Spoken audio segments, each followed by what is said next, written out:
Hello বন্ধুরা, কেমন আছেন? মৌসুমীস ক্রিয়েশনে সকল বন্ধুবান্ধবদের স্বাগত জানিয়ে আমি আজকে রেসিপিটা শুরু করছি।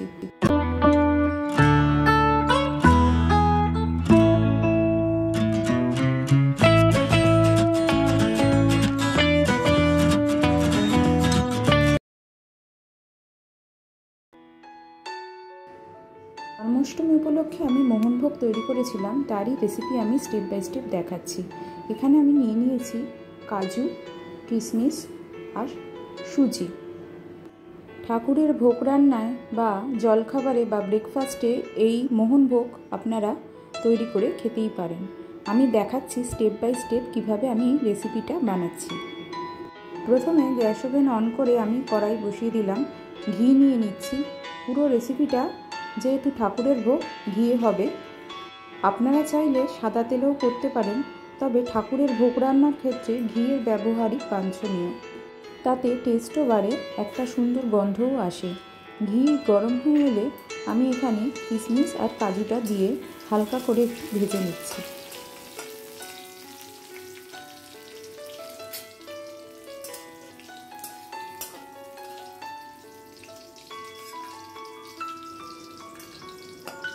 কিশমিশ আর কাজুটা আমি দিয়ে দিলাম। আমি হালকা করে একটু কড়ায় নাড়াচাড়া করে নিচ্ছি। 2-4 মিনিটের মতো নাড়াচাড়া করে নিলেই হবে, বেশি ভাজার দরকার নেই। 2-4 মিনিট ভাজার পর আমার ভাজাটা হয়ে গেছে, আমি এবার তুলে নিচ্ছি। আমি একটা পাত্রে তুলে নিলাম। এরপর ওই একই কড়ায় আমি সুজিটা দিয়ে ভালোভাবে ভেজে নিচ্ছি। ঘিয়ের মধ্যেই সুজিটাকে ভেজে নিতে হবে। তার আগে আমি তেজপাতা ফোড়ন দিয়ে দিচ্ছি। আমি 2টো তেজপাতা ছিঁড়ে ফোড়ন দিয়ে নিচ্ছি। তারপর আমি সুজিটা দিয়ে ভালো করে কড়ায় নাড়াচাড়া করে ভেজে নিচ্ছি। অবশ্যই খেয়াল রাখতে হবে এই সময় গ্যাসের ফ্লেমটা লো ফ্লেমে করে সুজিটা ভেজে নিতে হবে। হাই ফ্লেমে গ্যাস একদমই দেওয়া যাবে না, তাতে সুজিটা পুড়ে যাবে।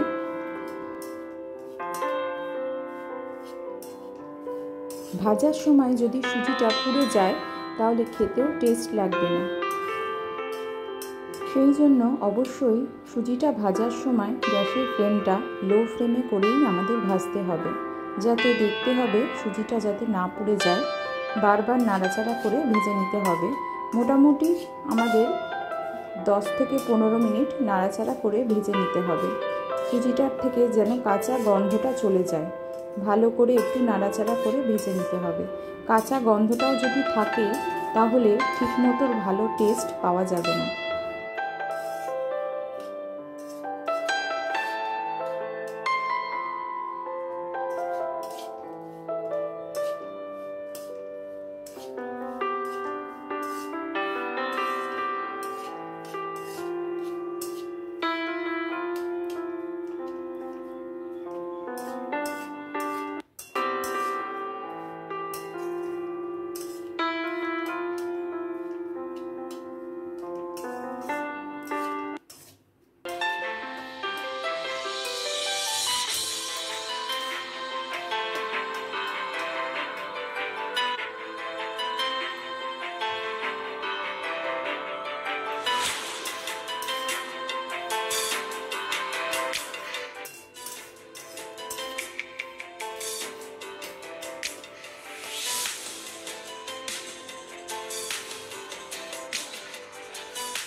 সুজিটা ভাজা হয়ে গেলে আমি এখানে দুধ দিয়ে দিচ্ছি।